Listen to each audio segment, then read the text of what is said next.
লাল শাকের অনেক রেসিপি তো খেয়ে দেখেছেন, কিন্তু এইটা কোনোদিন বানিয়েছেন কি? এইভাবে একবার বানিয়ে দেখুন, দারুণ খেতে লাগে। প্রথমে লাল শাকটাকে ভালো করে ধুয়ে পরিষ্কার করে পাতাগুলো বের করে নিয়েছি। এরপর এতে একটা মিডিয়াম সাইজের আলু একেবারে কেটে সরু সরু করে কেটে দিয়ে দিলাম আলু ভাজার মতো। আমি এখানে দুটো মিডিয়াম সাইজের পেঁয়াজ ইউজ করছি, আপনারা চাইলে কমও দিতে পারেন, আবার এর থেকে বেশি দিলেও কোনো অসুবিধে নেই।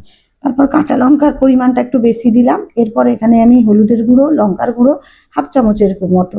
এরপর আমি এখানে জিরের গুঁড়ো, ধনের গুঁড়ো, জিরের থেকে ধনেটা একটু বেশি দিলাম। স্বাদ মতো লবণ দিলাম, লবণটা দেখে দেবেন, শাক যেহেতু লবণটা একটু দেখে দেবেন। এরপর আমি এতে দিলাম 1 চামচের মতো পোস্ত দানা, আর তার সঙ্গে দিলাম 1 চামচের মতো তিল। অবশ্যই অ্যাড করবেন, খুব ভালো লাগবে। আর তিল যদি হাতের কাছে না থাকে তাহলে পোস্ত দানাটা একটু বাড়িয়ে দেবেন। এরপর আমি এতে 2 চামচের মতো চালের গুঁড়ো দিলাম, আপনারা এখানে কর্নফ্লাওয়ারও ইউজ করতে পারেন। আর চালের গুঁড়ো 2 চামচ দিলাম, আর এখানে বেসনটা আমি চালের গুঁড়োর থেকে একটু বেশি দেবো। আর দিয়ে দেখুন ভালো করে সবগুলো উপকরণগুলোকে মিক্স করে নেব। যেহেতু শাক আছে, তো এইভাবে মিক্স করলে হবে না, একটু চটকে নিতে হবে। আর এর মধ্যে অল্প একটু জলের ছিটে দিয়ে এটাকে খুব ভালো করে মেখে নেব। দারুণ লাগে খেতে, খুবই ভালো লাগে। যারা লাল শাক খেতে পছন্দ করে না তাদেরকে আমি একবার বলবো অবশ্যই বানিয়ে দেখুন। দেখুন পুরোটা আমার মাখা হয়ে গেছে। এইভাবে যেমন আমরা পেঁয়াজি বানাই বা কোনো ধরনের পকোড়া বানাই সেইভাবে মেখে নিতে হবে। এরপর আমি এতে একটু গরম মসলা দিয়ে এটা আপনারা স্কিপ করতেও পারেন। যদি ফ্লেভারটা পছন্দ করেন অবশ্যই দেবেন, খেতে খুব ভালো লাগে। এরপর ঢাকা দিয়ে আমি এটাকে 10 মিনিটের মতো রেখে দেবো যাতে আলুটাও একটু নরম হয়ে যায়। দেখুন এটা খুব ভালো করে বাইন্ডিং হয়ে গেছে। আর এতে আমি খুব বেশি অল্প একটু জল দিয়েছি, 2 চামচের মতো, বেশি জল দিইনি। এরপর ফুটন্ত তেলের মধ্যে এটাকে আমি বড়ার আকারে গড়ে দিয়ে দিলাম। দারুণ লাগবে, একবার বানিয়ে দেখুন। ডাল ভাতের সঙ্গে তো ভালোই লাগবে। আর লাল শাক দেখলে যারা নাক ছিটকোয় তাদের তো খুবই পছন্দ হবে। আর তাছাড়া খাওয়া তো খুবই ভালো। তো সেই জন্য বলব যে একটু মুখরোচক বানাতে হলে বা একটু অন্যরকম কিছু খেতে হলে অবশ্যই বানিয়ে দেখুন।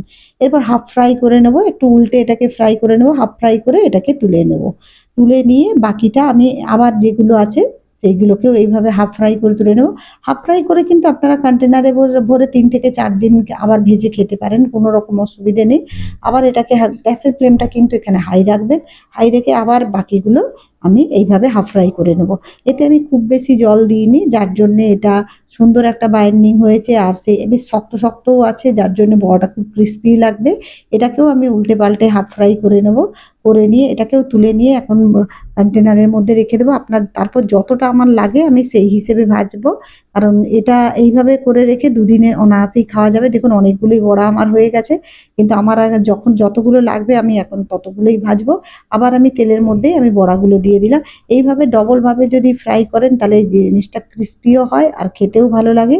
আর আপনারা চাইলে একবারেও ফ্রাই করে নিতে পারেন, কোনো রকম অসুবিধে নেই। গ্যাসের ফ্লেমটা কমিয়ে দিয়ে একদম সিম্পল একটা রেসিপি। যারা এভাবে কোনোদিন বানাননি তারা এভাবে বানিয়ে দেখুন, খুব ভালো লাগে। আর যারা লাল শাক খেতে পছন্দ করে না তাদের জন্য তো একদম পারফেক্ট।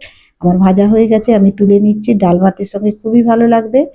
আর একবার আমার কথা মতো এটা বানিয়ে দেখুন। আর যারা এটা বানিয়ে থাকে তারা তো জানে এর স্বাদ কি। কারা কারা এইভাবে লাল শাকের পকোড়া বানান অবশ্যই আমাকে কমেন্ট করে জানাবেন।